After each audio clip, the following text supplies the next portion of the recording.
세금도 싫고 권력도 싫소. 내가 바란 것은 아버지의 따뜻한 눈길 한 번,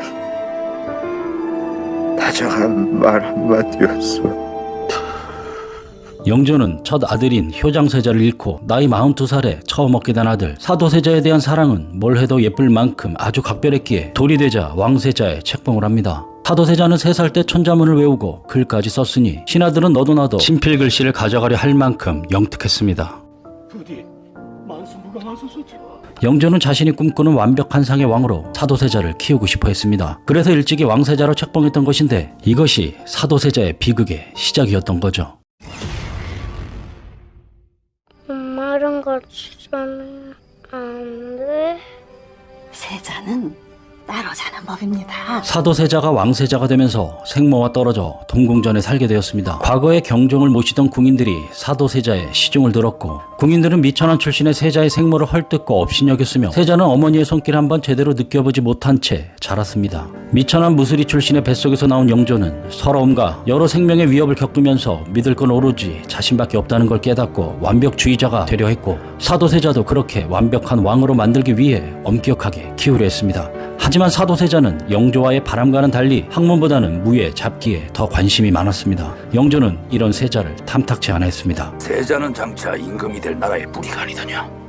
네가 나라를 망치려고 작정을 하지 않고서야 어찌 이럴 수 있단 말이냐. 국가의 후계자를 기르는 교육에 사사로운 부자의 정이 있어서는 안 된다며 영조는 세자를 칭찬하는 것보다 질책하는 횟수가 많아졌고 궁인들과 신하들 앞에서 몰아세우고 망신을 주는 일이 빈번했습니다. 날씨가 좋지 않을 때도 다 사도세자가 덕이 없어서 그런 거라며 면박을 주니 9살의 사도세자는 항상 오늘 날씨가 어떤지를 늘 주변 사람에게 물어봐야 했습니다. 이조차 외우지 못한다면 장차 네가 무슨 공부인들 제대로 할 수 있겠느냐. 내 세자가 성인이 되었으니 오위를 물려줄 때가 되었다. 세자께서 아직 공부가 부족한데 어찌 국사를 맡겨 공부를 방해하려 하시옵니까? 원래 이 임금의 자리에 욕심이 없어. 열심히 보필하게 싸웁니다.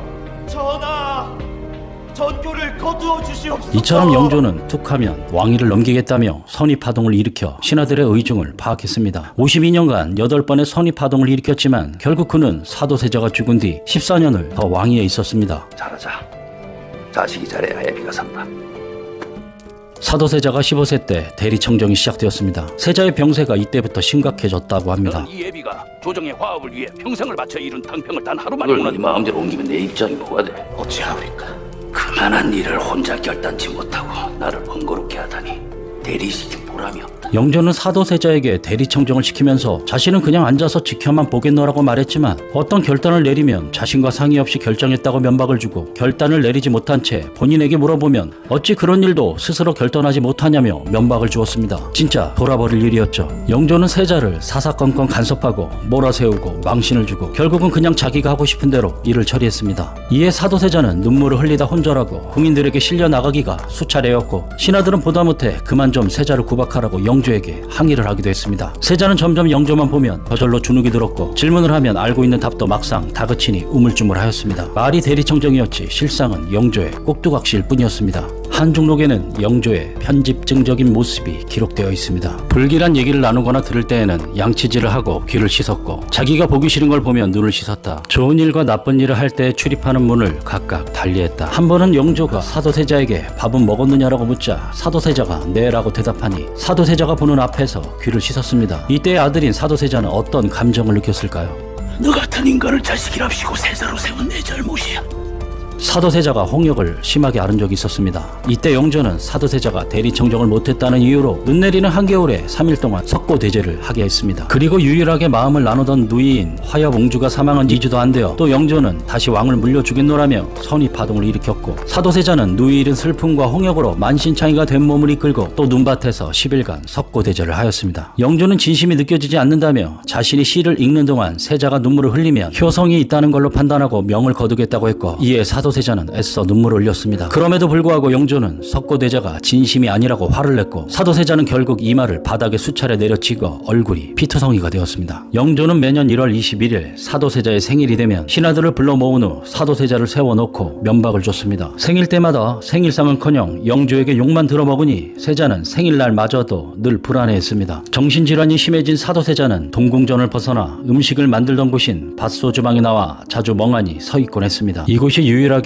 깊고 고요하여 마음이 평온해진다는 이유였습니다. 당시 영조는 금주령을 내려 술을 엄하게 금지하고 있었는데 영조가 갑자기 이곳으로 들이닥쳐 사도세자를 보고 술을 마셨다고 몰아세웠습니다. 겁에 질린 사도세자는 술을 마시지 않았지만 마셨다고 자백할 수밖에 없었습니다. 실수로 촛불을 잘못 건드려 불이 났는데 영조는 세자를 방화범으로 몰았습니다. 사도세자는 이런 억울함과 슬픔이 쌓여 도저히 못 살겠다며 우물에 몸을 던져 자살 시도까지 하게 됩니다.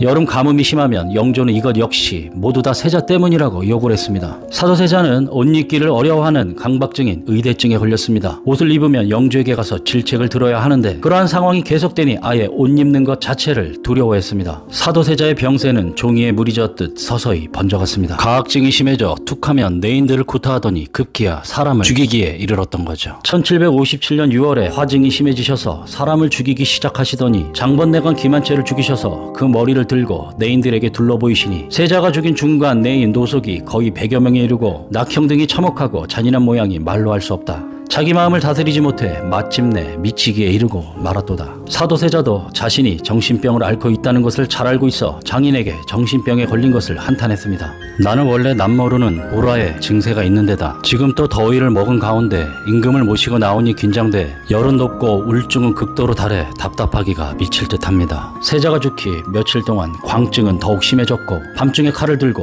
부왕을 죽이러 갔다가 되돌아왔습니다. 결국 영조는 결단을 내렸습니다. 사도세자에게 자결하라는 것이죠. 자결하라. 내가 죽으면 조선의 400년 종사가 망하겠지만 네가 죽으면 종사가 보존될 수 있으니 여기서 죽어야 한다. 뒤주를 가져오라. 왕은 뒤주를 가져오게 하고 세자를 가두었다. 사도세자는 그렇게 죽었다.